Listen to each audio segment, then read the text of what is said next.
So prepare tag kape. Kaya naman tayo bawman living espresso machine dres balay. Atong ikuan. Tuslok. Okay. O then after na i-warm up pa na siya. Pero ato sa na-set ang grinder. Kaya kani siya na machine na siya grinder daan. So grind na to daan.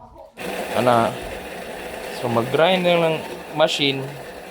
So kani sad ang pag-grind depende po na sa inyo ang style kay dapat sakto-sakto po kaning pagtimpla og kape di po ni basta-basta no kay kani siyang kuan usahay kusog ra kay modagan hinay mo na siya.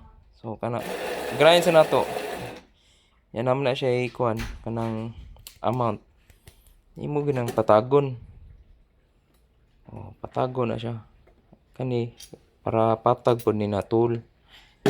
Huwag di gamit kanang kuan pod kay para mas mapatag dito sa ilawom kaning mga needle. So accessories na ni siya no. Ako na nagi pampalit kani pampatag. Ya, kani pamplatad na siya. Yan, steady naman natong machine. Sabot na. Kuha na siya kanang warm up na. Okay? Ya, kani siya tawd na nato dahil. Ya, kato dahil kay 2 cups dito. So, akong pasabotan ni 2 double. So, always press the double. So, kana nag-warm up na siya. Okay, so press na nato kay steady naman. Butang ninyo yung mag silaw mo. Sugod na siya. Sugod na nag-extract. Oh lala, fresh kape. Kapeng mainit. Pero akong style ni ron kay kuan.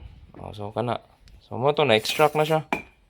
So you can smell the aroma sa kape. Patang kani pwede niyo butang ag initubig or pwede niyo butang ag gatas gamay. Ya, akong kuan kay iced americano man ron. So kana tangan niyo ice. Tangag ice, cube ice. Para sa ice americano. Okay? Muna na siya. Ice americano na. Lami na kay na. Black coffee, white sugar, kana.